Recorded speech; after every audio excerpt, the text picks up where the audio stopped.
Les damos la más cordial bienvenida a esta nueva presentación del ciclo de conferencias de Forum.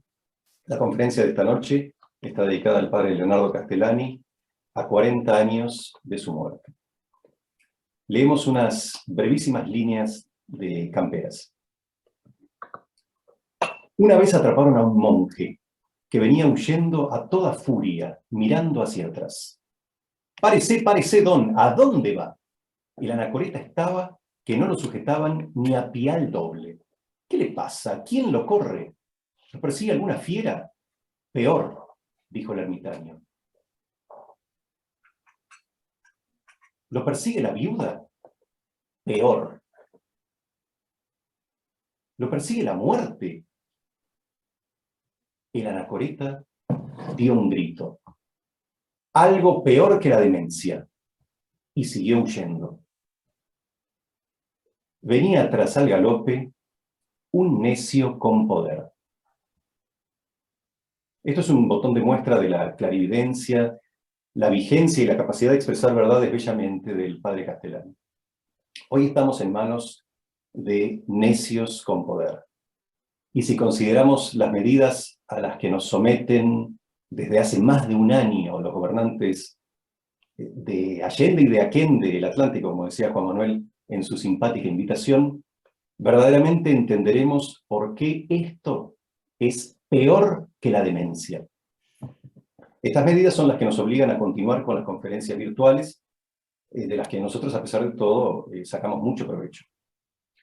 Una vez más, estamos conectados con Juan Manuel de Prada, quien desde Madrid nos hablará de esa agudeza, de esa clarividencia del padre Castellani, y de por qué es un escritor para todos, para Argentina, para la hispanidad y para el mundo. Juan Manuel.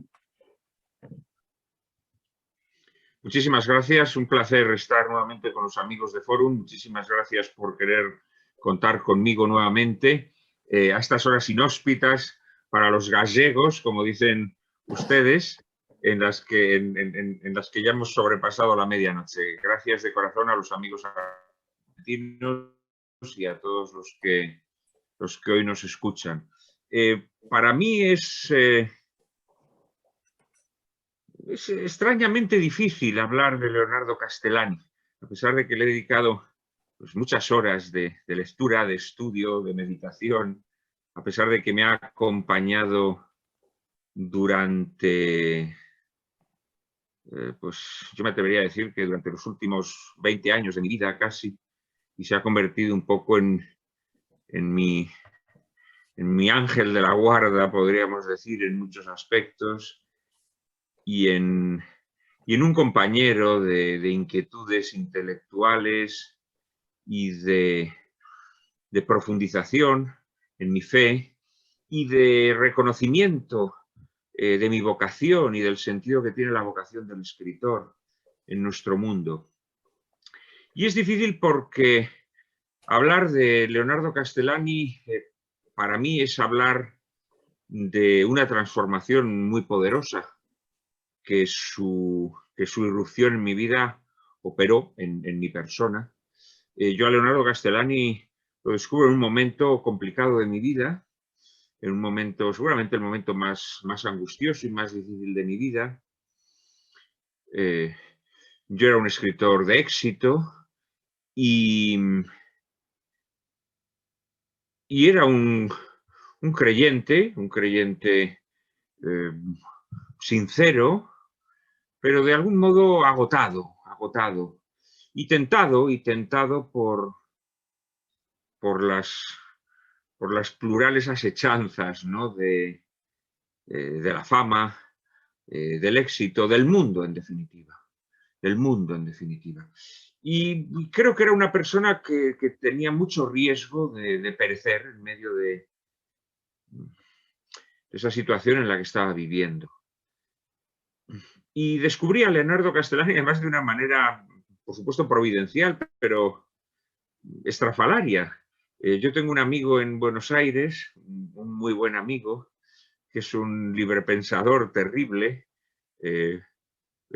progresista, y podríamos decir que en las antípodas de Leonardo Castellani, Sin embargo, pues hablando de la literatura argentina, que yo siempre he admirado mucho, de la literatura argentina del siglo XX, él me habló de este autor, un autor que, según me dijo, pues ni siquiera los propios argentinos conocían,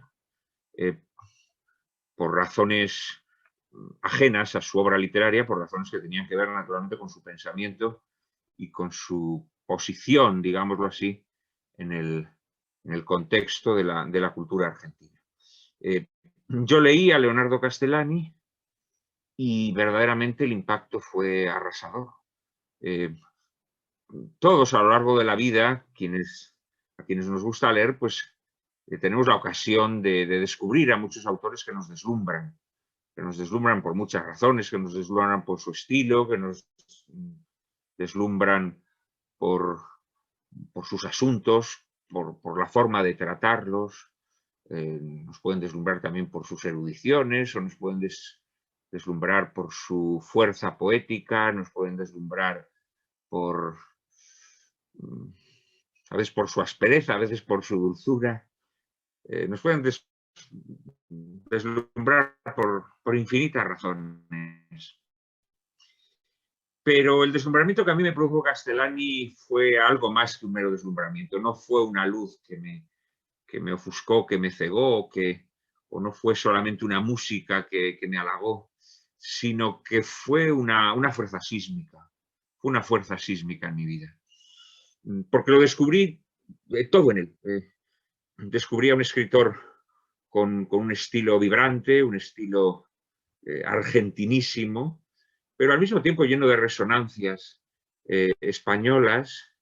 Leonardo Castellani, me imagino que muchos de quienes hoy nos escuchan, pues lo han leído a fondo y saben perfectamente que la beta cervantina, la beta de la literatura clásica española está muy presente, de tal modo que siendo un escritor en donde el español se torna pues muy distintivo de la tierra de la que procede, pero al mismo tiempo es de forma extraña un español universal, porque junto a los giros populares que a un español casi le resultan incomprensibles, encuentras también giros que tienen mucho que ver con la tradición de toda la literatura española a uno y otro lado del océano.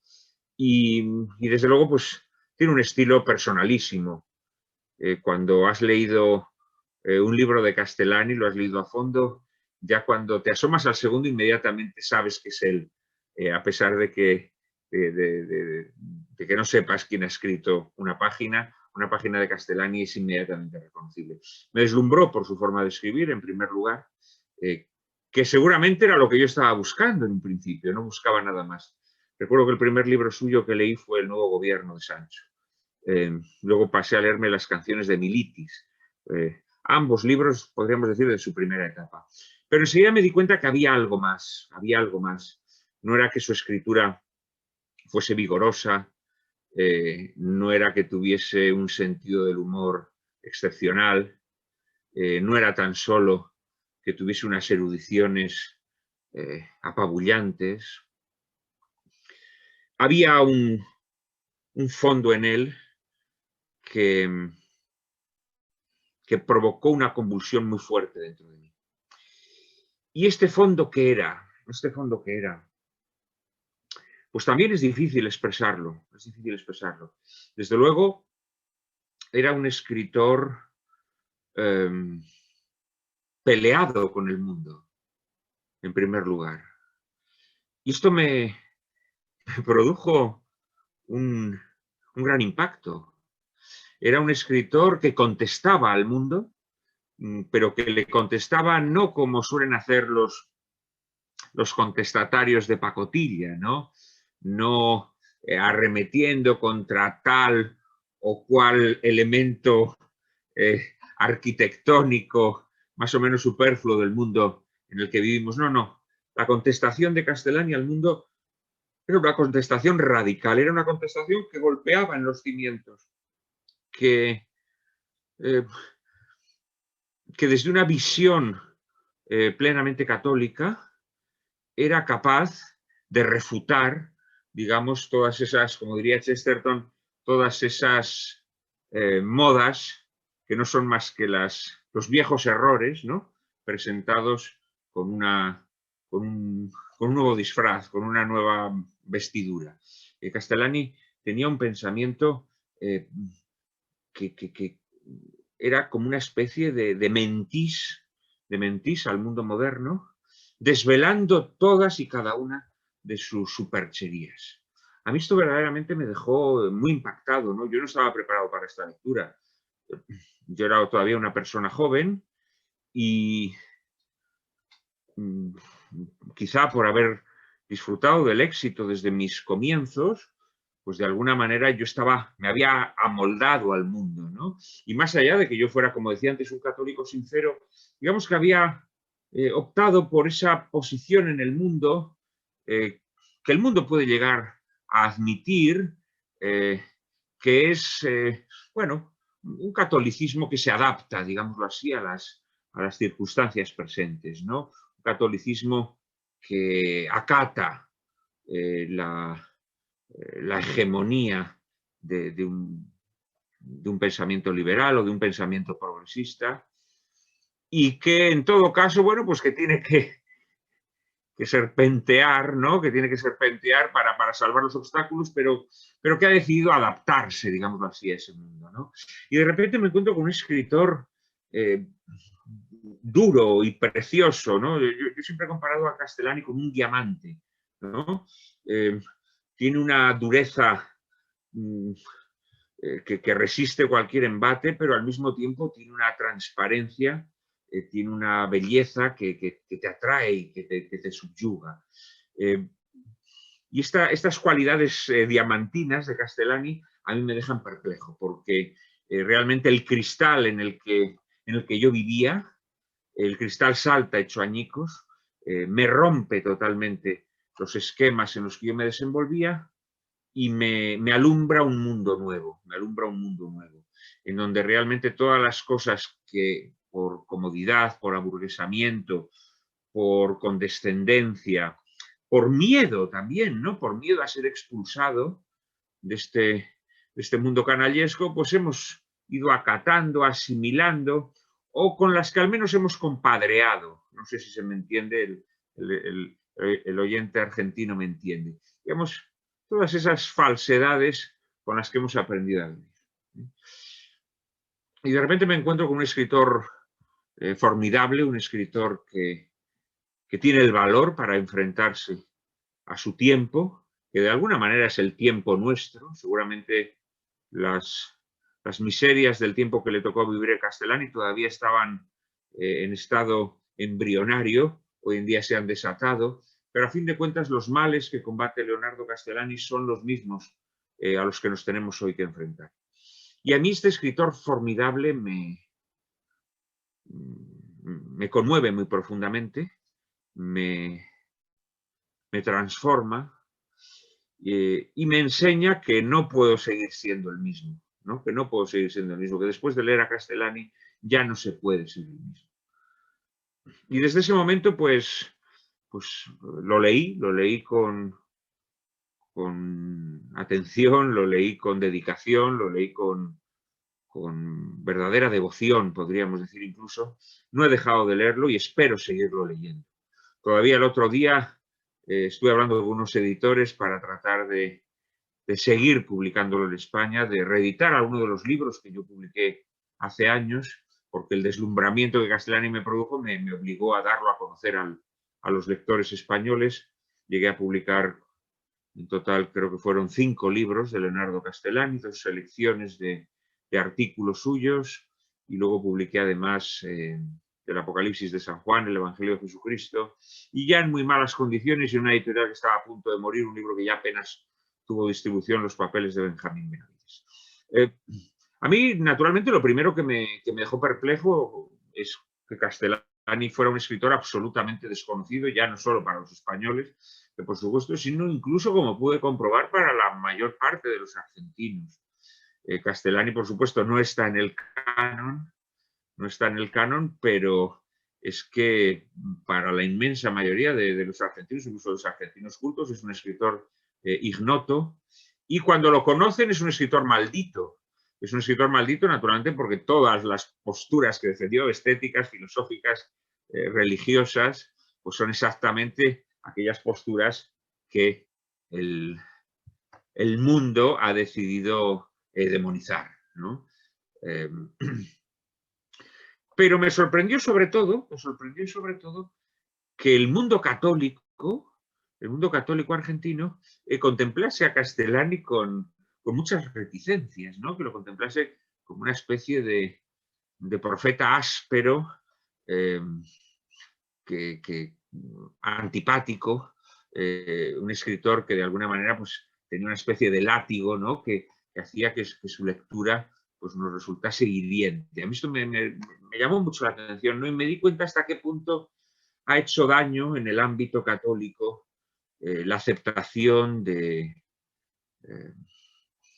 bueno, de aquellos condicionantes que el mundo trata de ponernos y de aquellas mentiras que hemos ido aceptando, que hemos ido asimilando, que al final hacen que un escritor diamantino como Castellani resulte de una dureza insoportable para los propios católicos. Inmediatamente me tropecé con católicos argentinos que me decían, no, pero es que este hombre era un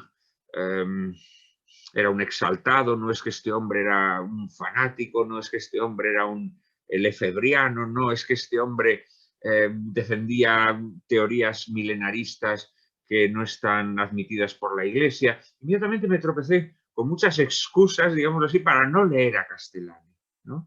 Esto me pareció algo verdaderamente monstruoso, ¿no? Porque la verdad es que si algo llama la atención de Leonardo Castellani, su ortodoxia, desde luego su ortodoxia religiosa, y llama la atención además la firmeza, digamos, de su pensamiento. Todas las cosas que defiende no son cosas de exaltado, ni de locoide, ni de nada parecido, sino que están siempre apoyadas en una filosofía cristiana extraordinaria, ¿no? Y luego, sobre todo, reconociendo que es un hombre de carácter muy fuerte, reconociendo que es un escritor efectivamente con frecuencia hiriente, dotado de un látigo, pero sobre todo también es un escritor lleno de un humor finísimo, de un humor personalísimo, de un humor que además, cuando uno lo sabe disfrutar, pues resulta una fuente de regocijo constante, porque en Castellani hasta las verdades más amargas siempre se exponen con un humor personalísimo que las hace pues extraordinariamente amenas, ¿no? Y provechosas. Y la verdad es que todo esto me entristeció, ¿no? Del mismo modo que me entristeció conocer su vida. Me entristeció conocer su vida y, bueno, la penosa situación personal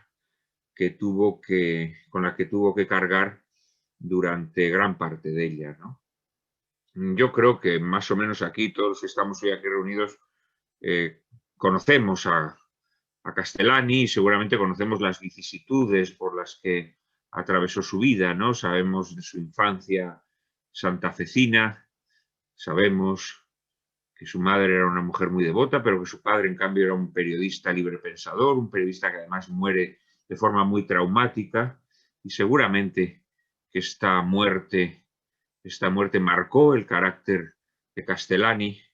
Es un carácter a veces taciturno, a veces incluso un poco neurótico, ¿no? De hecho, muchas de las dificultades que él pasa durante su andadura por la Compañía de Jesús creo que tienen un fondo que tiene que ver con este carácter un tanto misántropo, un tanto neurótico. Sabemos de lo que fue su juventud, su ingreso en la Compañía de Jesús, cuando todavía es un muchacho de menos de 20 años.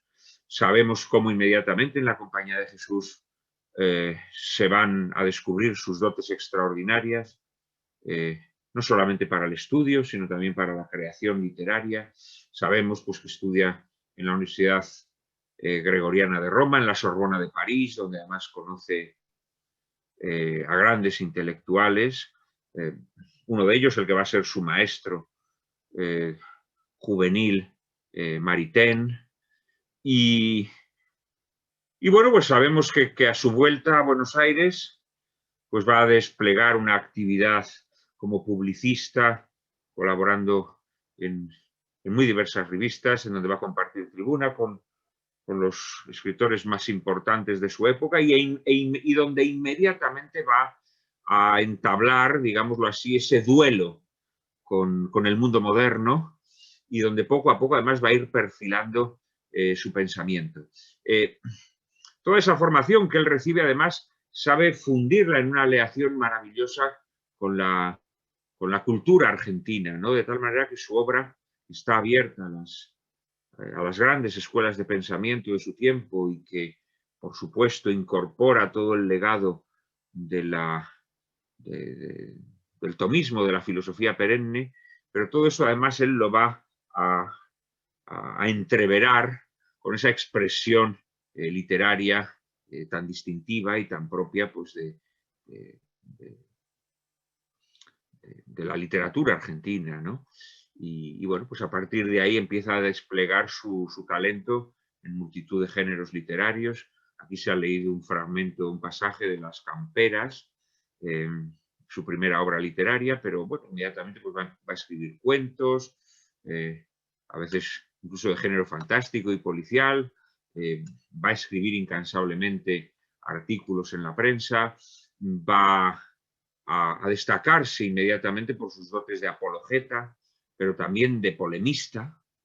Esta mezcla del apologeta y del polemista indudablemente nos recuerda a Chesterton, que es un escritor con el que indudablemente tiene puntos de contacto. Podríamos decir que es como una especie de anti-Chesterton por su carácter, pero de nuevo Chesterton o de Chesterton hispánico, en el sentido en que funde estas dos capacidades que no suelen darse con frecuencia en un escritor, la capacidad para defender la fe, pero al mismo tiempo para entablar diálogo o confrontación con aquellos que desean arrumbarla o que desean expulsarla de la vida pública, ¿no? Castellani tenía esa doble beta. Y todo ello pues rodeado con ese estilo vibrante que verdaderamente es lo que más nos atrae de él, ¿no?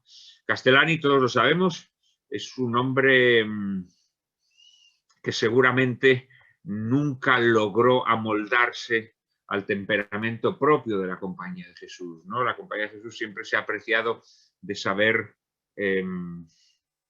de alguna manera, fundir la humanidad de quienes de la compañía forman parte, fundirla en una especie como de máquina que hace que esos hombres, pues, al final sean soldados, ¿no? De un mismo batallón, ¿no? Pero Castellani siempre desbordó esta capacidad, digamos, de la Compañía de Jesús para hacer de hombres de temperamentos dispares máquinas semejantes, ¿no? Castellani tenía una personalidad única y una personalidad además que gustaba de imponerse. Y desde el momento desde el primer momento va a tener problemas en la Compañía de Jesús, que aquí no detallaremos, pues se presenta incluso a diputado nacional por la Alianza Libertadora Nacionalista, va a tener una relación con una amiga que inmediatamente va a suscitar el escándalo en los círculos más pudibundos, que consideran que da mal ejemplo de vida sacerdotal por ir con esta amiga Alicia Guren a todas partes, e inmediatamente va a confrontarse con el fariseísmo y la sosería que anidan en el seno de la Iglesia y muy especialmente con los vicios que empiezan a enfangar a la Compañía de Jesús, ¿no? Llega un momento incluso en el que escribe una serie de cartas denunciando la necrosis o la depauperación, el fariseísmo que está triunfando en la Compañía de Jesús. Cartas que son pues, verdaderamente muy duras, ¿no? Que la hace circular y que verdaderamente, pues sumados a otras muchas otras muchas querellas internas, pues van a hacer que en la Compañía de Jesús, tras un penosísimo proceso además de una crueldad extraordinaria, va a concluir con que Castellani es expulsado de la compañía, suspendido a divinis y con la prohibición de celebrar la misa durante muchísimo tiempo. Y aquí en aquel escritor brillante se va a producir una metamorfosis. Castellani, que hasta ese momento había llevado su carrera literaria y su vocación como pensador y como publicista, la había llevado dentro de unos determinados cauces, siempre planteando cuestiones muy osadas, pero digamos que también dentro del respeto a las coordenadas en las que se desenvolvía su vida. A partir de aquí en Castellani se va a producir una metamorfosis personal muy fuerte, que lo lleva pues a una noche oscura del alma. Él mismo contará pues las penalidades de esos primeros años en los que se ha quedado pues ya no solamente huérfano, ¿no?, sino expulsado de aquella sociedad que él había elegido para llevar a cabo su doble vocación, su vocación religiosa y su vocación literaria. Y de ese periodo terrible, de esa noche oscura del alma, va a nacer un escritor, yo me atrevería a decir, más potente todavía. Quizá un escritor que ya no cuida tanto el estilo, un escritor que ha madurado además con golpes muy duros, pero un escritor todavía más penetrante, un escritor capaz de llegar más lejos que nunca. Y es el Castellani que denuncia el fariseísmo de la Iglesia, es el Castellani que denuncia la infiltración del modernismo en la Iglesia, es el Castellani que además se atreve a mirar más lejos que nadie, es el Castellani que a la vez que desentraña y delata todos los errores de las ideologías modernas, muy especialmente del liberalismo, es también el escritor que es capaz de entrar en territorios peligrosos, no solamente por su denuncia de estas infiltraciones en el seno de la Iglesia, sino también porque se atreve a hablar de aquellas cosas de las que la Iglesia, de la propia Iglesia, las jerarquías eclesiásticas, están dejando de ver. Muy especialmente de la cuestión escatológica, que como seguramente saben todos los oyentes, todas las personas que están hoy aquí escuchándonos, es uno de los asuntos centrales en el pensamiento de Castellani. Castellani se da cuenta que la única manera de comprender lo que está sucediendo, de entender también la historia humana, es clavar la mirada en el horizonte escatológico.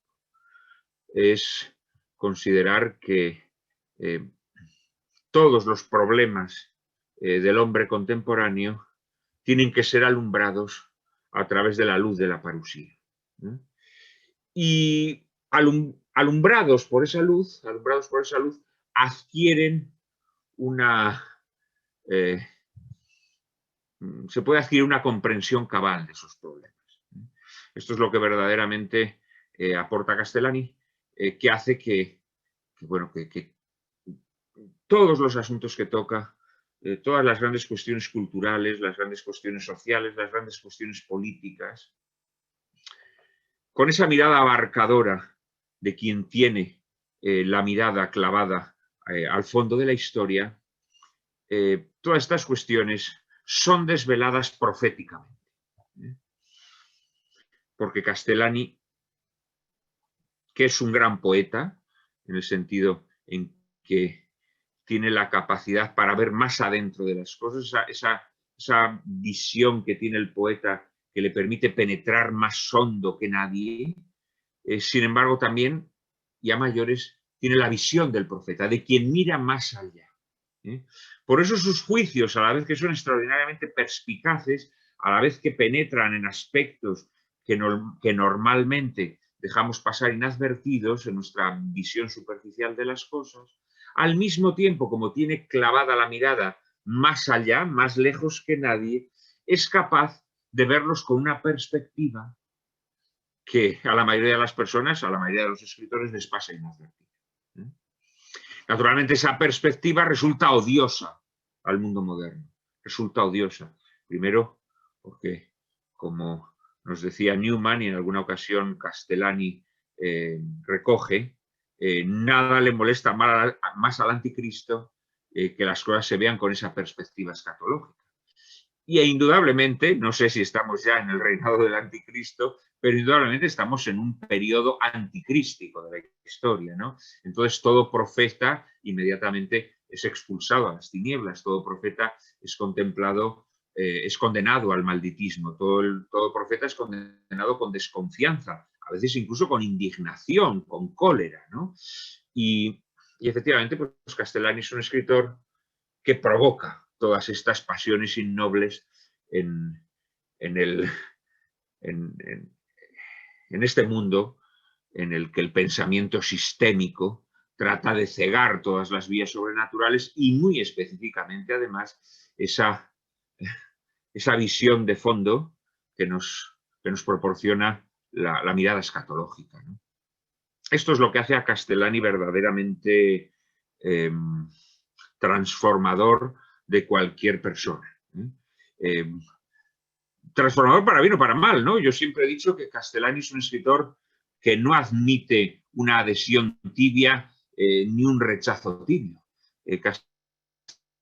Castellani solamente admite la adhesión entregada e incondicional, o por el contrario, el rechazo furibundo.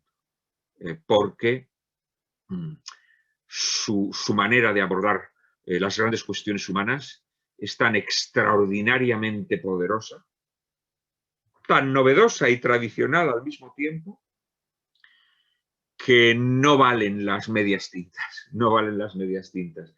Lo aprecias de manera desmesurada o te provoca urticaria, ¿no?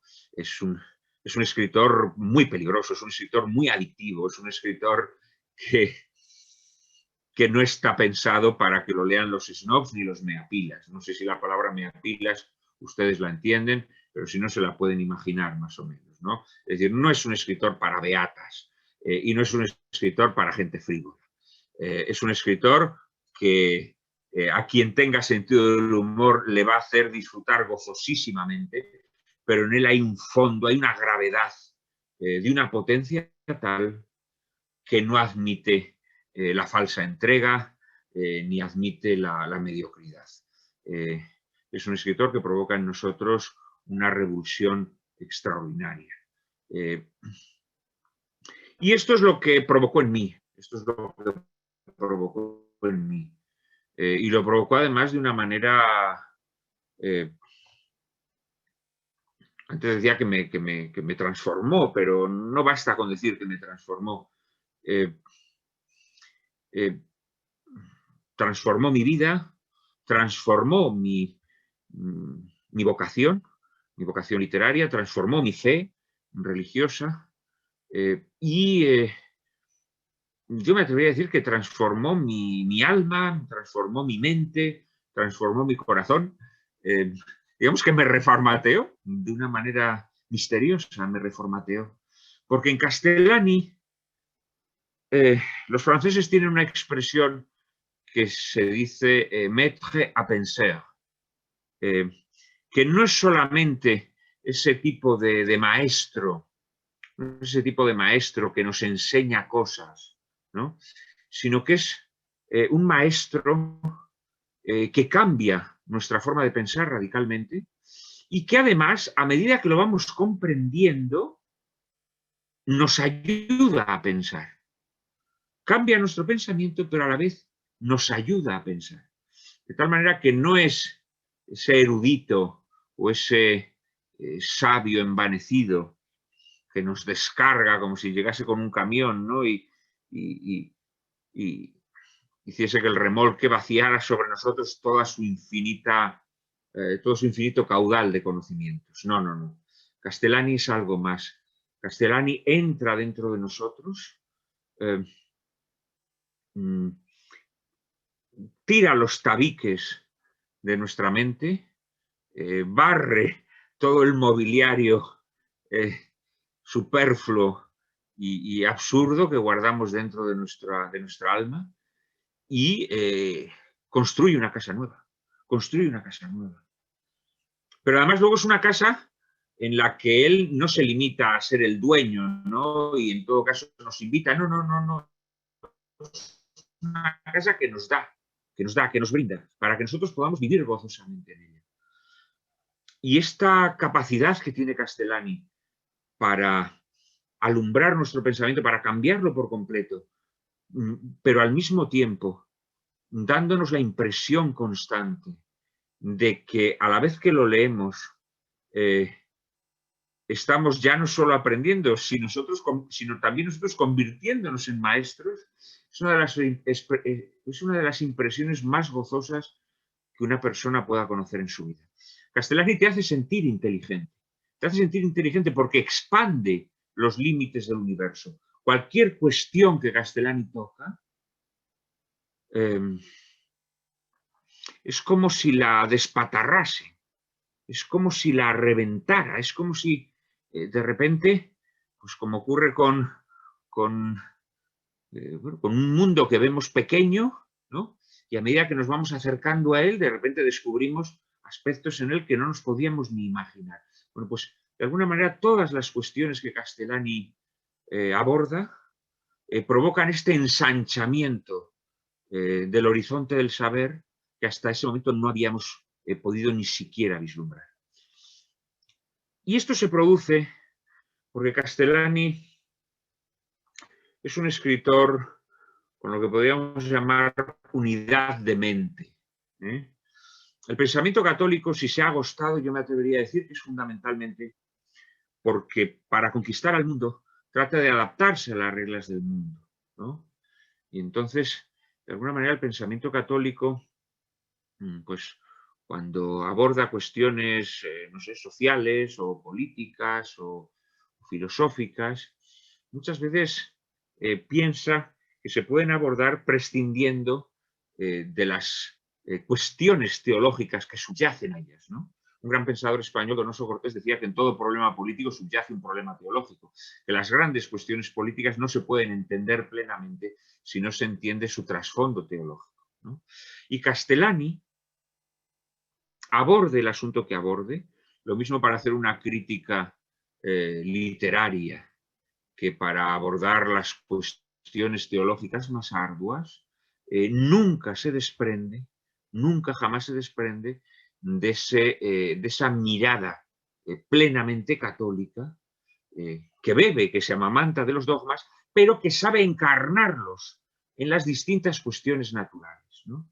Esto es lo que yo creo que ha perdido el pensamiento católico y la literatura católica, la capacidad para entender el trasfondo sobrenatural que anida siempre en todas las cuestiones naturales. De alguna manera, Castellani, a través de su literatura, a través de su obra, lo que nos está mostrando es el misterio de la encarnación. Dios se hace hombre y por lo tanto nuestra fe es una fe que necesita encarnarse en las realidades naturales, ¿no? Esto de que a un cristiano nada humano le es ajeno porque está alumbrado divinamente, ¿no? Y Castellani en su literatura nos muestra esta verdad, ¿no?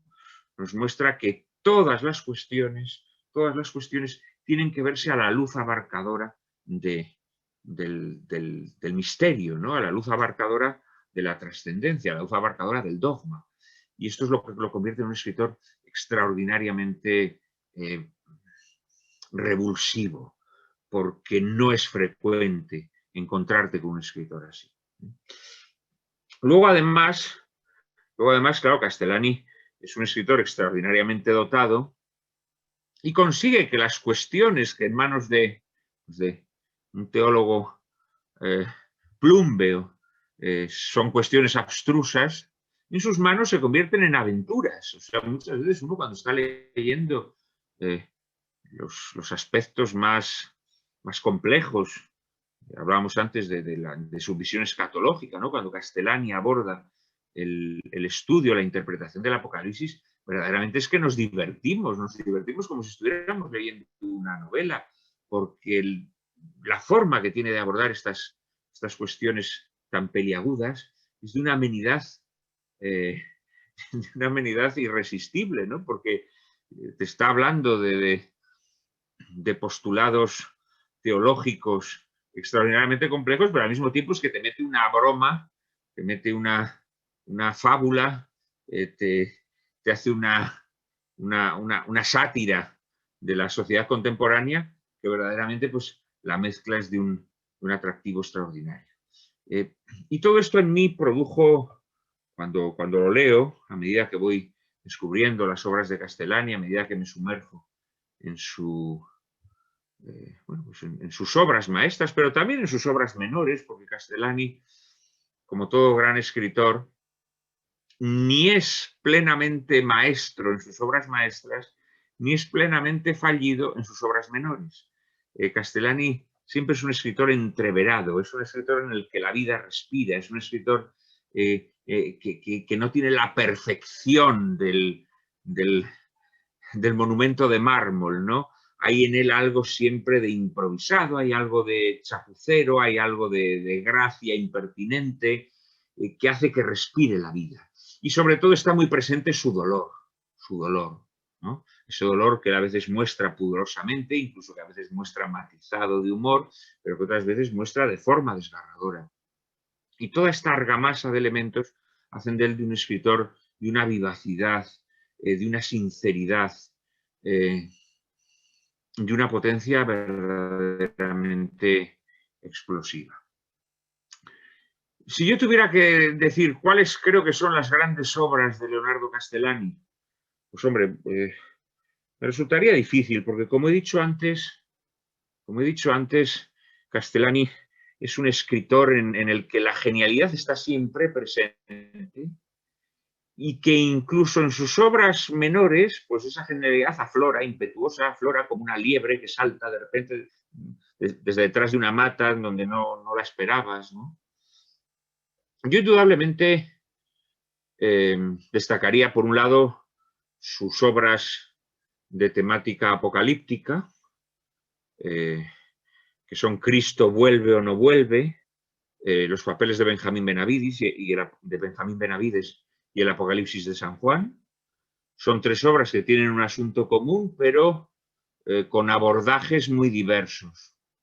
Cristo vuelve o no vuelve es una obra en donde la cuestión apocalíptica se integra, digamos, en muchas cuestiones de actualidad, digámoslo así, y ahí nos podemos encontrar pues, desde un análisis de la festividad de Cristo Rey, instituida por Pío XI, hasta un análisis de la obra de Wells, el escritor británico Herbert George Wells, pero siempre la cuestión de fondo y la cuestión que está presente en todo este ensayo, en toda esta reunión de ensayos, es el tema apocalíptico.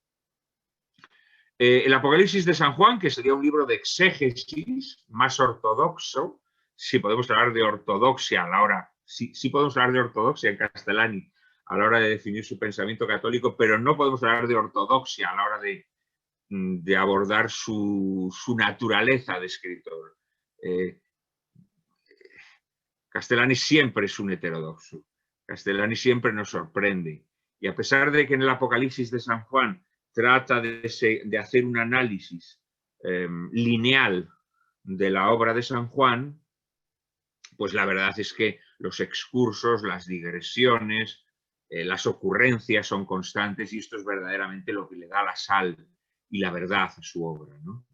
Y luego, por último, están los papeles de Benjamín Benavides, que es una obra excelente, extrañísima, es una especie de novela, pero entreverada de ensayo, en donde el personaje que da título a la obra, que es un judío converso, que ha pasado también como Castellani por unas circunstancias muy difíciles y ha sido expulsado de una orden religiosa, pues trata de dilucidar los aspectos más oscuros de la obra de San Juan. en conversación con otros amigos, muchos de los cuales pues, son trasuntos de personas que Castellani conoció. Pues pienso, por ejemplo, en el padre Osvaldo Lira, el gran filósofo chileno que inspira a uno de los personajes de la obra. Bueno, el propio Benjamín Benavides es un trasunto de Leonardo Castellani. Esta trilogía apocalíptica creo que es extraordinaria y creo que a cualquier lector que se aproxime a ella, pues se va a rendir subyugado. Tal vez la obra más cuajada de Castellani, a mi gusto, por el equilibrio que hay en sus juicios, por la penetración que hay en la lectura que hace de los evangelios, es la titulada precisamente El Evangelio de Jesucristo.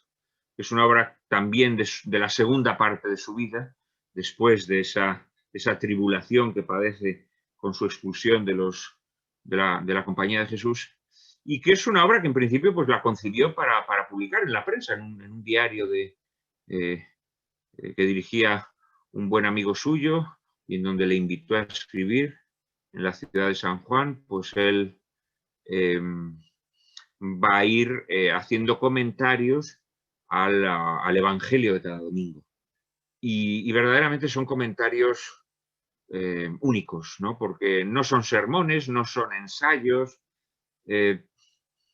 participan de ambos géneros, pero están sazonados por su mirada única, ¿no? Por la capacidad que Castellani tiene para llevar el agua a su molino, ¿no?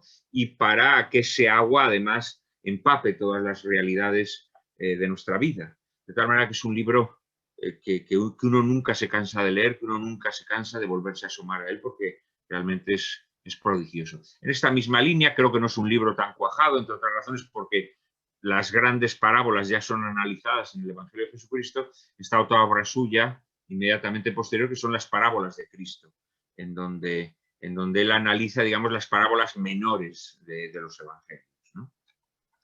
Junto a estas obras, pues, tiene libros de muy diversa naturaleza, pero yo recomendaría muy especialmente sus artículos de prensa que han sido recopilados en diversos volúmenes. Yo mismo en España hice 2 antologías de su obra periodística, y son artículos siempre brillantes, siempre llenos de una inteligencia afilada, y tienen una capacidad para iluminar nuestra realidad verdaderamente prodigiosa. Sus diatribas contra el liberalismo, su visión absolutamente demoledora de los errores modernos, su burla de tantos y tantos santones consagrados por la cultura contemporánea. Verdaderamente el despliegue que hace Castellani en su obra periodística es prodigioso y muy recomendable. No es un novelista equilibrado, porque el temperamento de Castellani no se amolda, digamos, al corsé narrativo de la novela, y sus novelas son desparramadas, son irregulares, pero al mismo tiempo están llenas de verdad y de potencia, ¿no? Aquí habría que mencionar muy especialmente dos de sus dos obras que de alguna manera complementan su trilogía apocalíptica, o de exégesis del Apocalipsis, que son 2 novelas también de trasfondo apocalíptico. Su Majestad Dulcinea, que es una especie de señor del mundo porteño, y Juan 23-24, que es una especie de, te voy a decir que de homenaje a una obra menor de la literatura inglesa, pero una maravillosa obra menor de la literatura inglesa, Adriano VII del Barón Corvo, con un elemento quijotesco extraordinario, porque yo me atrevería a decir que Castellani es uno de los escritores más quijotescos, tanto en el sentido vital como en el sentido literario que ha dado la literatura en español. Y es una obra muy, muy personal, ¿no? Porque a fin de cuentas Castellani siempre escribe desde su mismidad, siempre escribe desde su verdad personal, pero con esa capacidad para proyectar su verdad personal sobre las verdades universales, ¿no? Las grandes verdades de la fe. Y en esta novela Castellani nos habla también de sus dificultades y de los problemas que tuvo que arrostrar por la tragedia que vive en su expulsión de la Compañía de Jesús, ¿no? Él aquí imagina también que Ducadelia, el protagonista de la novela, que también ha sido un religioso expulsado de su orden, pues es llamado para asumir el papado, ¿no? Y verdaderamente pues la novela es deliciosa, aunque, como digo, con esas desigualdades propias de Castellani cuando aborda el género novelesco. También sus cuentos, Martita, Ofelia y otros cuentos de fantasmas, pues prueba sus capacidades para el relato, para el cuento policial, cuento fantástico. En fin, Castellani tocó casi todos los géneros. Y como digo, seguramente en Castellani no encontramos esa obra llena de perfección, ¿no? Que caracteriza a los grandes Antones del mausoleo de la literatura. Castellani es un escritor vivo y por lo tanto sus obras siempre están entreveradas, siempre hay una salida de pata de banco, que decimos en España, ¿no? Una especie de digresión que nos deja perplejos y decimos, pero bueno, ¿por qué está ahora de repente diciendo esto? Bueno, pues enseguida comprendemos por qué. Enseguida comprendemos por qué. Porque en él, dentro de esa aparente dispersión, hay una unidad de mente tan poderosa, hay una clarividencia tan inspiradora, que hasta esos aparentes desfallecimientos que a veces tienen sus obras, finalmente resultan extraordinariamente iluminadores. Porque en Castellani hay siempre una capacidad para, como decíamos antes, para ver más allá de lo que normalmente vemos, ¿no? De tal manera que al final la literatura de Castellani resulta contagiosa. Ese maestro que irrumpe en nuestra vida, que irrumpe en nuestra mente, que irrumpe en nuestra alma, que irrumpe en nuestro corazón, al final nos castellaniza. Él decía que en un momento dado en que hace una broma sobre cómo se le recordará el día de mañana, ¿no? Él dice que le gustaría que se le recordase como alguien contagiosamente católico. Y esto es francamente lo que Castellani es. Es un escritor contagiosamente católico, ¿no? En un mundo en el que la fe católica se ha convertido ya casi en algo incomprensible para nuestra generación, algo que ha sido expulsado del mundo, la lectura de Castellani de repente te reconcilia con lo que eres, ¿no? La lectura de Castellani te infunde una vibración que te hace sentirte otra vez presente en el mundo, ¿no? Muchas veces los católicos tenemos la tentación de refugiarnos, de escondernos, de renegar de este mundo que se ha vuelto tan inhóspito, ¿no? Y cuando leemos a Castellani, de repente nos damos cuenta que nuestra presencia en el mundo es necesaria, ¿no? Porque la única manera de entender el mundo, sus errores, pero también su destino divino, pues es precisamente nuestra fe, ¿no? Y esa fe que a veces en nuestro mundo se trompica, se tropieza, se confunde, se embarulla, de repente Castellani nos la alumbra de una manera tan gozosa, tan dolorosa al mismo tiempo, tan clarividente, y nos muestra que esa fe además es capaz de descifrar el mundo, que es capaz de dar vida a la expresión literaria más bella. Y de repente la fe se convierte en algo, efectivamente, algo contagioso y algo que te ayuda a seguir en la batalla, ¿no? Yo, como les decía al principio, pues fui transformado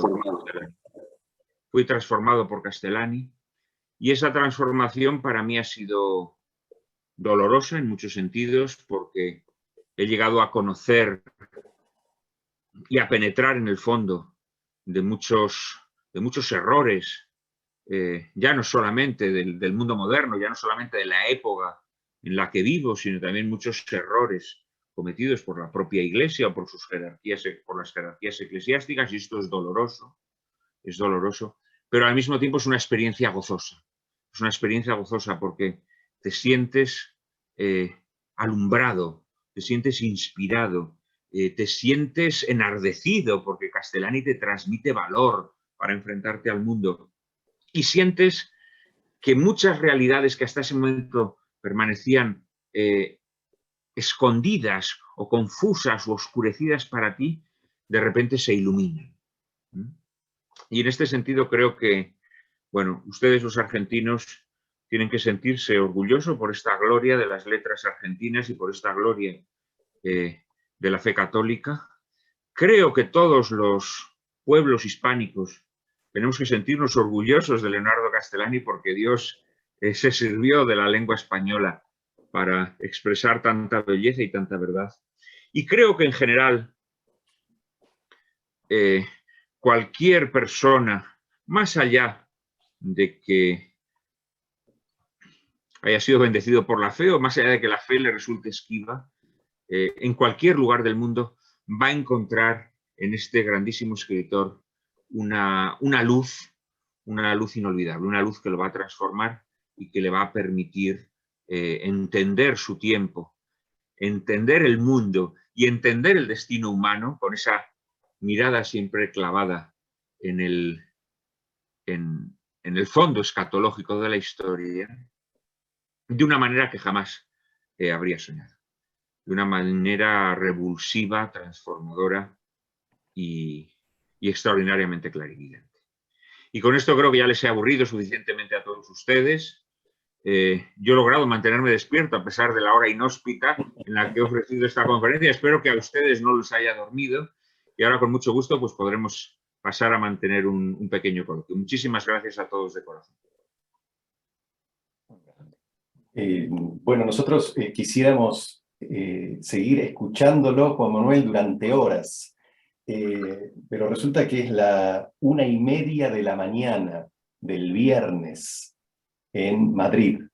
Entonces vamos a tratar de ser lo más breves posibles con las preguntas. Entonces, quien quiera hacer una pregunta puede escribirla en el chat y nosotros, en la medida que dé el tiempo, se las iremos planteando a Juan Manuel. Bueno, hay casi 300 participantes y hay cantidad de saludos y de agradecimientos, gente de Caracas, de Bogotá, de Argentina, de diferentes provincias, Córdoba, General Alvear, Mendoza, San Luis, San Juan, Catamarca. Lo felicitan por una entrevista con Edu Galán en Senda Libros. Manda saludos el padre Brian Moore de La Plata, la editorial Jauja de Mendoza y tantísimos otros. Muchísimas gracias a todos. Muchísimas gracias. Es un placer y un honor. Bueno, tenemos algunas preguntas que habían llegado al principio. Una es, las iniciales del argentino que lo introdujo en Castellani son FRS. Sí, en efecto. En efecto. Sí. Entonces, el que hizo la pregunta acertó. Sí, no, bueno, pues sí, además puedo decir su nombre, yo no tengo ningún problema en decir su nombre, ¿no? Supongo que es una persona pública y conocida en la Argentina y me imagino que a unos les caerá bien, a otros mal, a otros terriblemente mal, pero fue un instrumento de Dios en mi vida, en el sentido en que me descubrió a un escritor que iba a cambiar mi vida. Se llama Fabián Rodríguez Simón, fue un hombre muy próximo a Macri, y un hombre que se dijo que era un poco, creo que ustedes lo llaman allí, el monje negro, ¿no? El consejero áulico, la persona que le inspira su política. Fabián Rodríguez Simón, como les digo, es un liberal progresista despepitado, y es un hombre, es un escéptico, ¿no? Pero bueno, la vida es así, ¿no? La vida es así y fue para mí, bueno, un acontecimiento en mi vida extraordinario. Y yo a Fabián Rodríguez Simón, pues le tengo un inmenso cariño porque para mí fue un instrumento divino, ¿no? Y, y aparte fue una persona que en aquella época, precisamente de mi vida, que fue una época, como les decía antes, muy dura, muy conflictiva, muy angustiosa, me ayudó mucho. Me ayudó mucho con su compañía y con su amistad. Era un hombre entonces menos ocupado y la verdad es que nunca le estaré suficientemente agradecido por el descubrimiento de Leonardo Castellani. Siguiente pregunta. Vemos que ha leído la biografía de Randle, editada por Vórtice. ¿O abrevan otras fuentes para contarnos acerca de la vida de Castellani? ¿Nos puede hablar de ellas? Bueno, hombre, no, de la vida de Castellani sí, por supuesto he leído los 2 tomos de Sebastián Randle con gran aprovechamiento, me parece más una obra extraordinaria y muy vigorosa, que recomiendo también a todos los castellanianos. Pero no, bueno, los datos que da de la vida de Castellani realmente son muy elementales. La verdad es que no me atrevería yo a decir que se requiera leer la vida, los 2 tomos de Randle, ¿no? Para hacer un brevísimo esbozo biográfico, que ni siquiera ha sido un esbozo biográfico, ¿no? Pero sí los he leído, y además reseñé además el segundo de ellos. El segundo de ellos me parece una obra extraordinaria. Y ya la he ponderado mucho, ¿no? Creo además que ofrece una mirada sobre Castellani muy verdadera. O sea, yo creo que Randle se mete en el pellejo del autor, a pesar de que él dice que no le cae simpático, en el sentido en que Randle es más diurno, más luminoso. Castellani siempre tiene esa amargura, ¿no? Y a veces casi una cierta propensión neurótica, ¿no? Y Randle dice que no comulga con su forma de ser, pero realmente levanta un monumento a Castellani y es una obra extraordinaria, muy penetrante y luego además muy bien documentada, ¿no? Porque ha tenido acceso a los diarios de Castellani, que por cierto es una vergüenza que los diarios de Castellani no estén editados.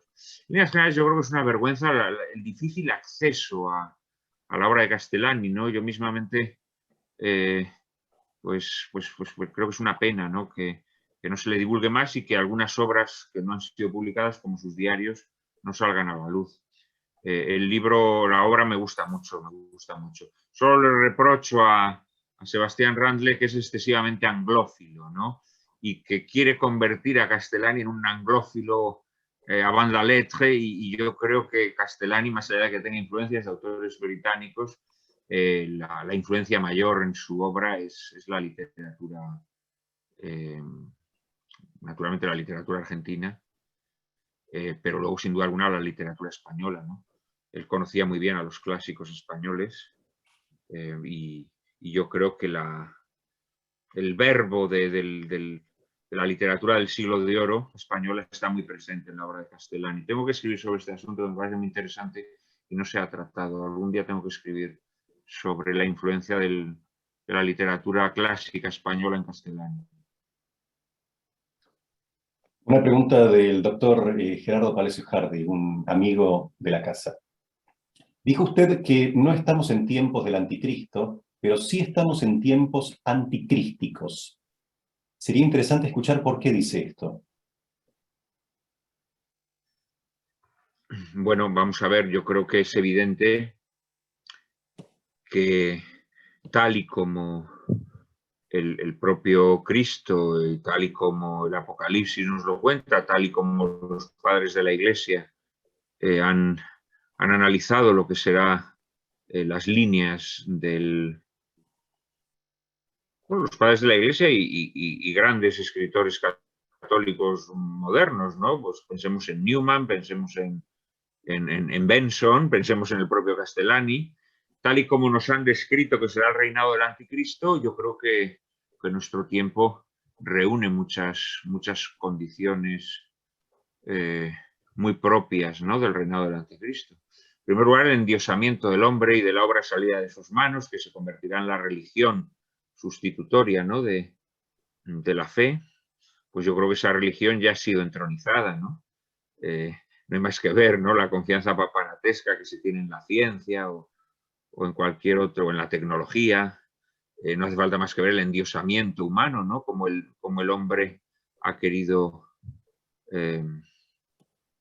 transformar su naturaleza y cómo decide sobre su propia vida, sobre la vida de los seres más indefensos. De alguna manera, el endiosamiento humano, la religión del anticristo ya ha sido entronizada.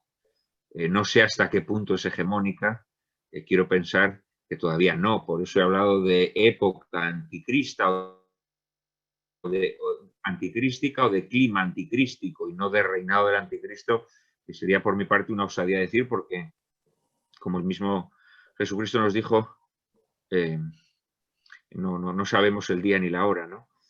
Pero creo que esto es evidente. Y por otra parte, creo que los gobernantes y el sistema de gobierno vigente se aproximan cada vez más a las características propias del reinado del anticristo y de las características que tendrá el anticristo, ¿no? Nuestros gobernantes aparecen ante las multitudes como bienhechores humanos, como benefactores de la humanidad, como hombres de paz. Y además ofrecen soluciones mágicas a los grandes problemas humanos, ¿no? Todos nos prometen el paraíso en la tierra. Indudablemente son rasgos anticrísticos, ¿no? Del mismo modo que es anticrístico también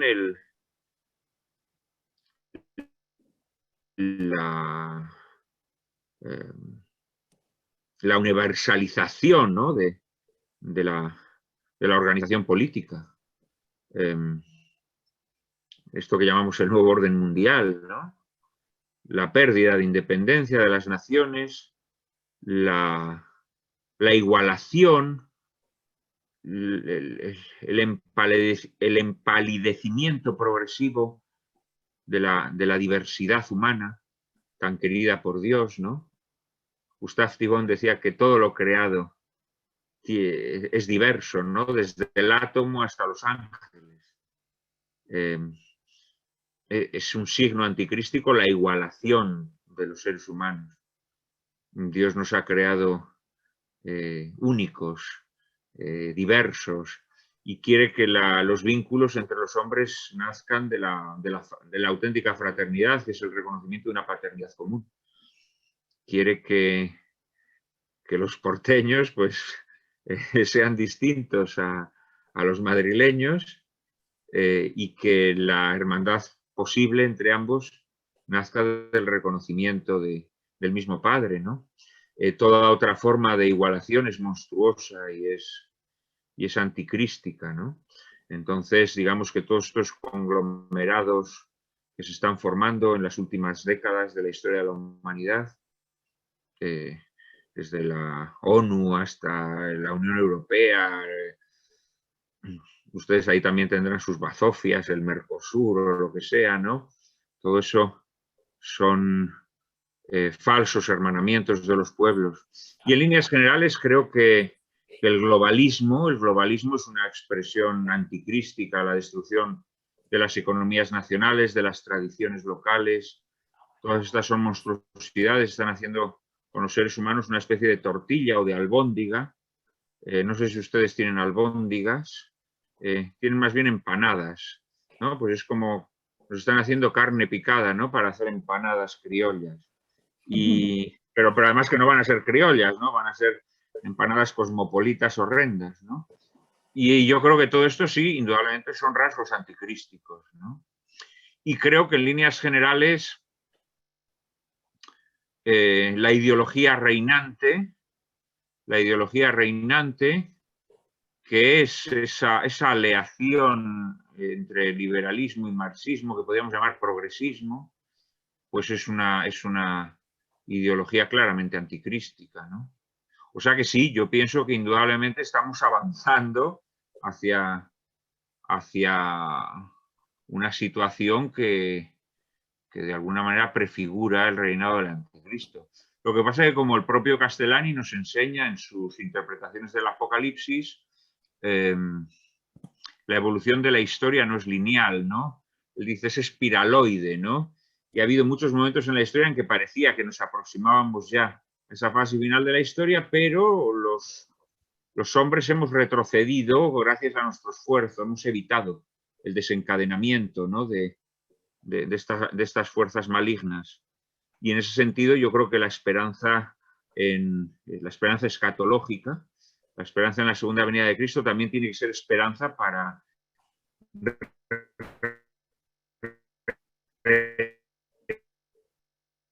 tener Newman hace una reflexión. Castellani también dice que de alguna manera la segunda venida de Cristo cuenta con el ser humano, no es algo que vaya a ocurrir sin contar con el ser humano, y que el ser humano interviene en la historia de alguna manera, retardando el advenimiento del anticristo, ¿no? Pero es indudable que la historia se está acelerando hacia ese reinado. Y a mí esto yo creo que es muy evidente, ¿no?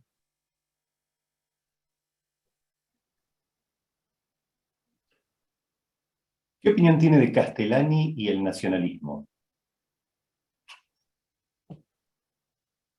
El nacionalismo argentino, entiendo, claro está. Sí, Nacionalismo argentino, ¿no? Bueno, vamos a ver, yo creo que Castellani indudablemente se puede decir, hombre, no, sería mucho decir que es un nacionalista, porque yo creo que Castellani no, cualquier etiqueta que sea ideológica lo reduce, lo castra de alguna manera, ¿no? Pero es evidente que Castellani es muy próximo al pensamiento nacionalista argentino. Esto es evidente. Yo no soy un profundo conocedor del nacionalismo argentino, pero siempre he visto en el nacionalismo argentino una cierta mirada poco benévola, digamos, hacia los gallegos, ¿no? hacia la madre patria. Digamos que esto, en cambio, en Castellani no lo he percibido.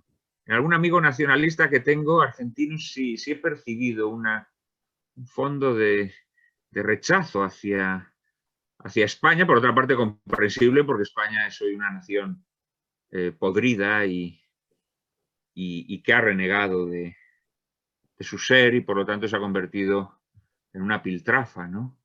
Pero creo que la tradición hispánica es fundamental, ¿no? Y en Castellani lo es. Pero sí, yo pienso que Castellani es un escritor muy próximo al nacionalismo, sin poderse encuadrar en él, porque Castellani, que es muy ortodoxo en su visión de la fe, es siempre un heterodoxo, ¿no? Y en todo caso sería un nacionalista heterodoxo. ¿Podría indicarnos una hoja de ruta de textos de Castellani para comenzar a leer? Pues hombre, yo me inclinaría por leer una antología de artículos de él, la verdad. Salvo que nos veamos con fuerzas para abordar la lectura de sus libros apocalípticos. Quizá la posibilidad intermedia sería este libro que he mencionado yo antes, El Evangelio de Jesucristo, que a fin de cuentas es un libro concebido periodísticamente, pero que es un libro de una amenidad y de una capacidad para, a partir de las lecturas del Evangelio, hablar de las cuestiones más diversas y siempre de forma iluminadora, extraordinaria. Entonces, yo empezaría por ahí, creo, ¿no? También tenemos que considerar que, antes lo he dicho, ¿no?, que todos somos distintos, ¿no? Y que, por lo tanto, también tenemos que pensar un poco con qué Castellani nos vamos a encontrar más a gusto. Claro, yo a una persona a la que le guste mucho la literatura, pues le voy a recomendar que se lea la crítica literaria de Castellani, que es prodigiosa, ¿no? Que es extraordinaria, y que te ofrece una visión de muchos de los grandes Antones de la literatura universal, desde James Joyce hasta Borges, demoledora y divertidísima, ¿no? Podríamos decir gamberra, un poco terrorista incluso, ¿no? Pero si uno tiene una inquietud religiosa, pues, por ejemplo, pues, efectivamente, pues a lo mejor podría leer el Evangelio de Jesucristo. Si estas cuestiones escatológicas le interesan, pues podría leer el Apocalipsis de San Juan. Bueno, yo creo que todos los caminos que nos brinda Castellani, todos conducen al deslumbramiento, ¿no? Y a la devoción. Castellani nos plantea dificultades porque no es tan personal. Al principio, incluso hoy en día que estamos acostumbrados a esas escrituras tan romas, tan planas, tan uniformes, pues nos desconcierta, pero una vez que hemos encontrado el secreto del estilo de Castellani, nos rinde, ¿no? Nos rinde ante él, de tal manera que yo a quien no lo haya leído nunca, invito a que tenga un poquito de paciencia. Va a ser un escritor, no sé si decir difícil, pero un tanto extraño, ¿no? Pero inmediatamente va a generar adicción.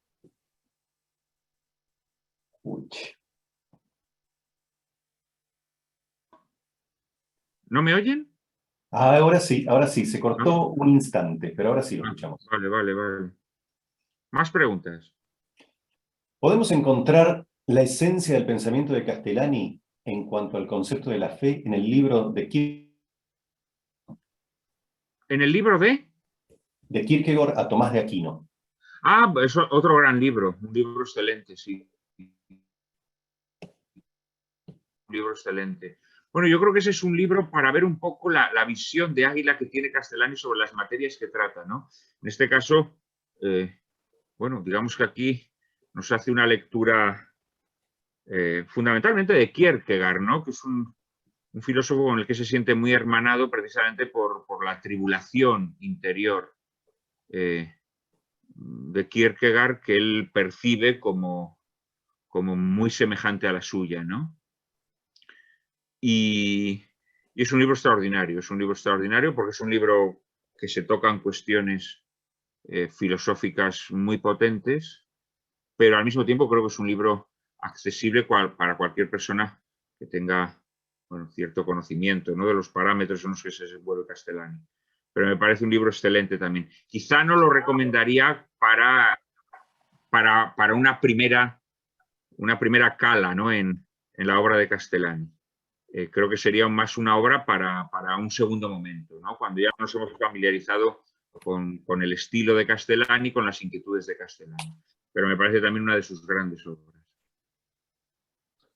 En el libro Cómo sobrevivir intelectualmente al siglo XXI, anuncia al padre Castellani como el Chesterton de la lengua española.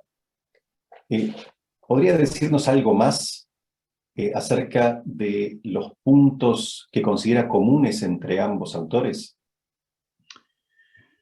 Bueno, vamos a ver. Yo creo que hablar de puntos comunes sería excesivo, ¿no? Porque es evidente que Chesterton es un escritor bienhumorado y diurno frente a Castellani, que es un escritor a veces más malhumorado y más nocturno, digámoslo así, en el sentido en que es un escritor más atribulado. Chesterton siempre nos produce una sensación jubilosa. Castellani, por el contrario, es un escritor que a veces tiene momentos acres y tiene aspectos más ásperos, ¿no? O sea, que digamos de carácter son personas diversas. Creo también que siendo los dos escritores con un propósito apologético y siendo los dos escritores literariamente muy sabrosos, digamos que su método es muy distinto. Chesterton siempre entabla una polémica que se desenvuelve en un ámbito más bienhumorado, ¿no? Más amable. Castellani, por el contrario, suele ser un escritor más fustigador, más agrio, a veces incluso, ¿no? También escriben en épocas diversas, y al escribir en épocas diversas sus posiciones son distintas. Chesterton, sobre todo, escribe contra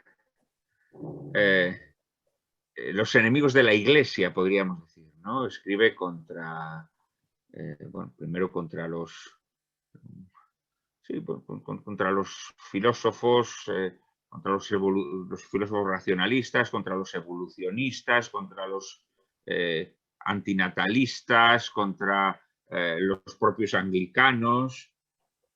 Castellani, sobre todo, escribe contra los enemigos que anidan en el seno de la Iglesia, teniendo también una visión muy clara de estos grandes errores que denuncia Chesterton, pero Castellani, sobre todo, le toca vivir una época en la que la Iglesia ha sido infiltrada y su obra nos alumbra sobre esas cargas de dinamita que se han introducido en el seno de la propia Iglesia, ¿no? Todo esto creo que da dos escritores de corte distinto. Cuando yo digo que Castellani es el Chesterton de la literatura en lengua española, es porque efectivamente creo que es el escritor católico más brillante del siglo XX en literatura española. Y creo que de alguna manera, pues el papel que él desempeña en el contexto de la literatura española es equivalente al que Chesterton puede representar en el contexto de la literatura inglesa. Sin embargo, eso no quiere decir que sean escritores semejantes. Pueden ser semejantes en el sentido en que tienen esa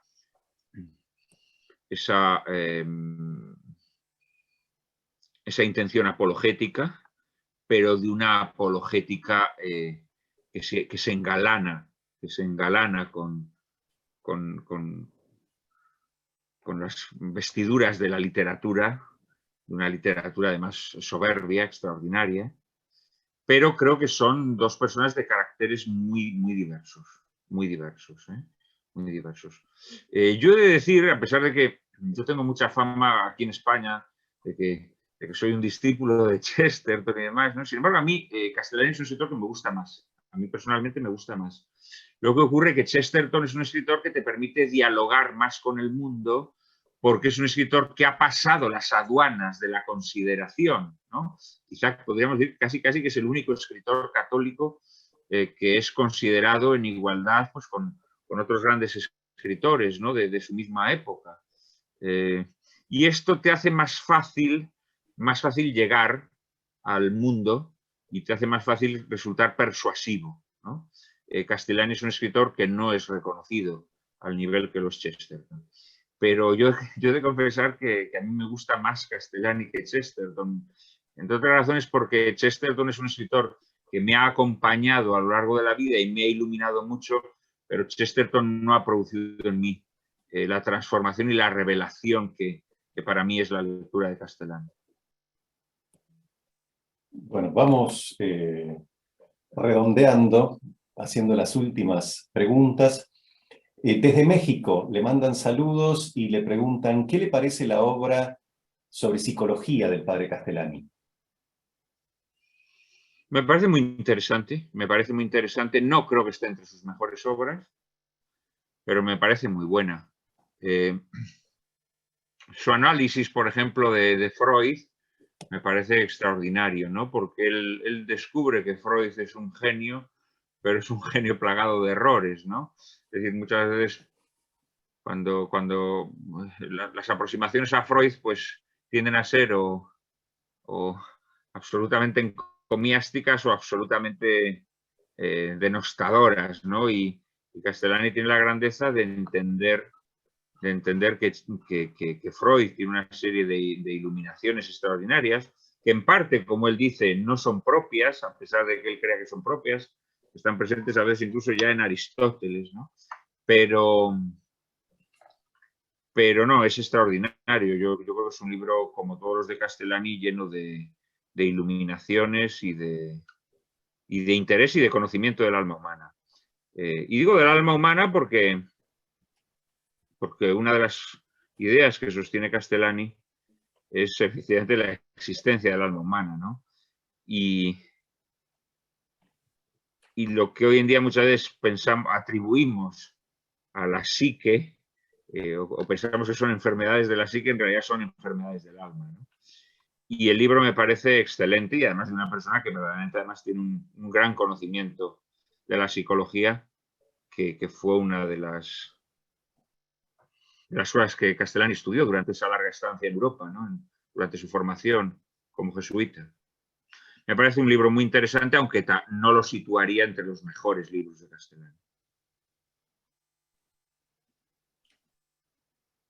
¿Qué obras recomienda para hacer apostolado? ¿Qué obras de Castellani recomienda para hacer apostolado? ¿Y cuáles para los que recién se convierten?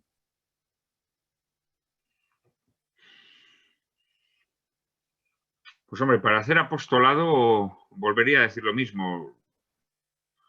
Sus artículos, sus libros de artículos, una buena antología de artículos de Castellani, o bien para, más allá de que una persona no sea creyente, pero bueno, yo creo que cualquier persona con una inquietud cultural, la interpretación o la exégesis de los evangelios de Castellani es excelente, ¿no? El Evangelio de Jesucristo. Para una persona que se ha convertido ya, yo le pondría droga dura. Yo le propondría sobre todo las obras de asunto escatológico de Castellani. Sí, sin duda alguna, ¿no? Antes no he mencionado una obra que no es plenamente de Castellani, que él de alguna manera traduce, pero que amplía además, ¿no? Que es ahora no recuerdo su título exacto, la Iglesia Patrística y... Agustín y nosotros, ¿no? ¿Perdón?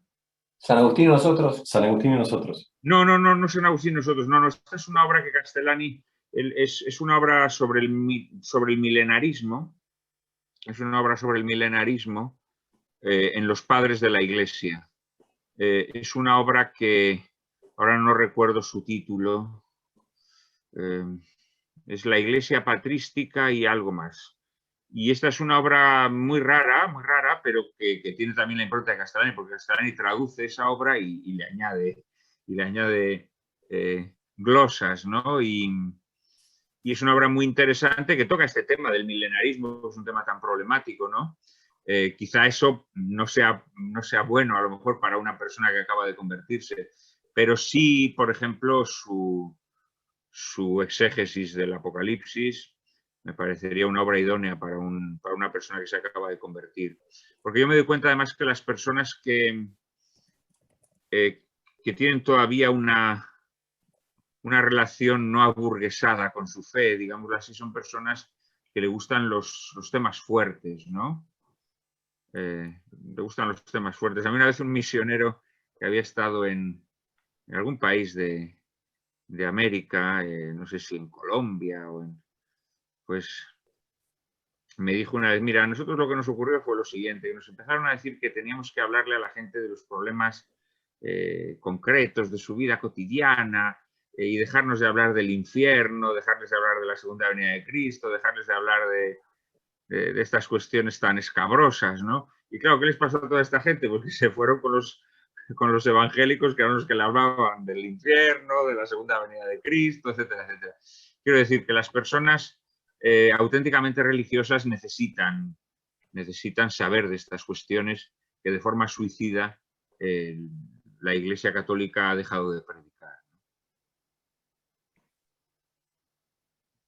Bueno, muy bien. Entonces, siendo ya las 2 de la mañana en Madrid, vamos a empezar a despedirnos. No, hombre, vamos a un par de preguntas más. Venga, hacemos un par de preguntas más y lo dejamos.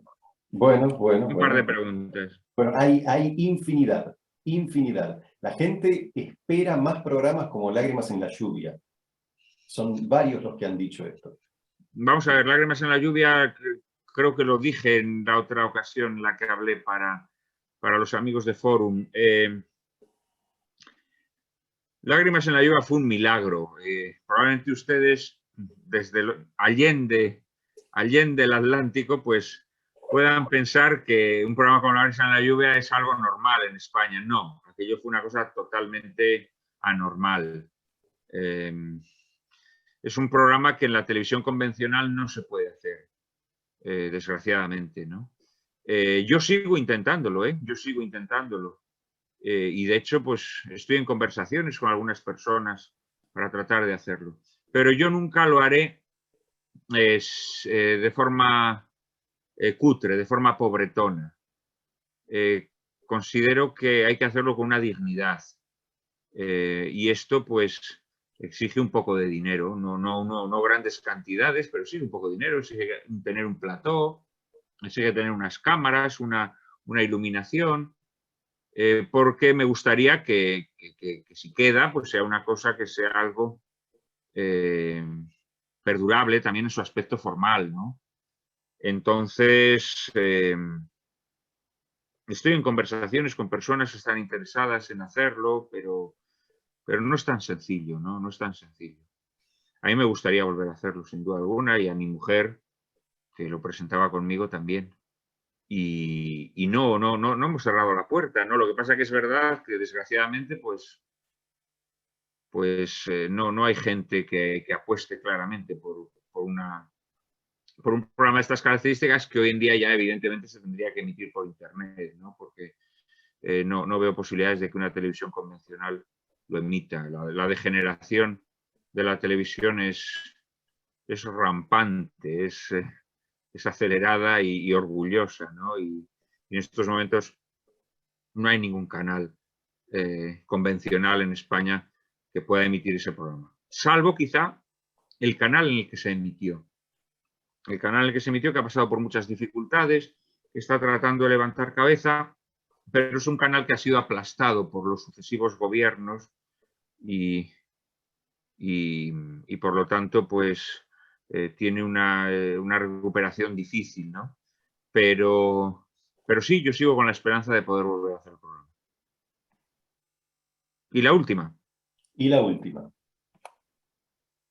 ¿Cree usted que el padre Castellani tuvo una evolución en su pensamiento sobre la democracia partidocrática?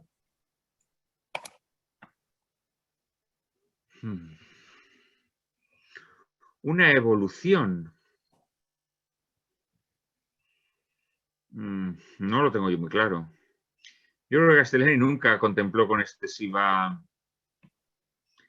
simpatía la democracia y mucho menos su evolución, ¿no?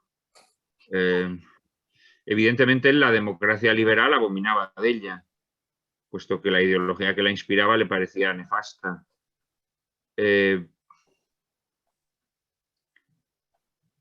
Pienso que Castellani podía ver bien la democracia formal, la democracia como forma de gobierno.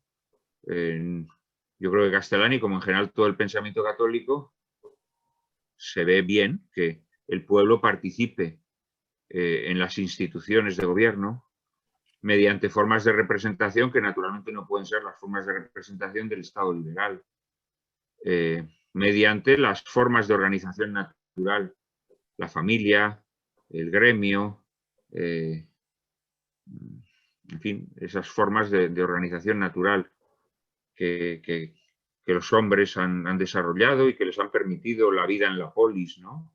Entonces yo creo que en este sentido Castellani pues podría contemplar con buenos ojos la democracia como forma de gobierno, ¿no? Pero en ningún caso, naturalmente, la democracia liberal y evidentemente la partitocracia, que es un término que él no utilizaba, pero su visión de los partidos políticos es nefasta, ¿no? Entonces yo creo que no, Castellani, a mi modo de ver, es que decir es antidemocrático tampoco quiero decirlo, porque es aceptar que la democracia es esta basura, ¿no?, que tenemos hoy. Castellani en alguno de sus artículos precisamente hace una clasificación de todas las degeneraciones democráticas, ¿no? Además les pone nombres muy graciosos, ¿no? Pues la demosgracias, ¿no?, que es la democracia de los corruptos, que como se llevan el dinero, pues tienen que dar gracias, ¿no?, porque se llevan el dinero. Hace un análisis de todas las corrupciones democráticas, pero sí que es verdad que la democracia es una forma de gobierno que bueno, que presupone la participación del pueblo en las instituciones, que en sí mismo no es malo, ¿no? En sí mismo no es malo. Y más allá de que Castellani siempre fuera más bien partidario del gobernante providencial, digámoslo así, del gobernante dotado, del gobernante que tiene bueno, pues una inspiración divina y que tiene unos buenos consejeros, unos sabios que le ayudan a desarrollar su labor política. Sin embargo, naturalmente que era partidario de que bueno, ningún gobierno puede prescindir del pueblo, ¿no? Más allá de que su forma sea más o menos personal o más o menos democrática. Pero desde luego lo que Castellani no acepta en modo alguno y considera además una ideología destructiva, corrosiva y especialmente destructora de los pueblos hispánicos es el liberalismo. El liberalismo es el gran caballo de batalla políticamente hablando de Castellani, sin duda alguna.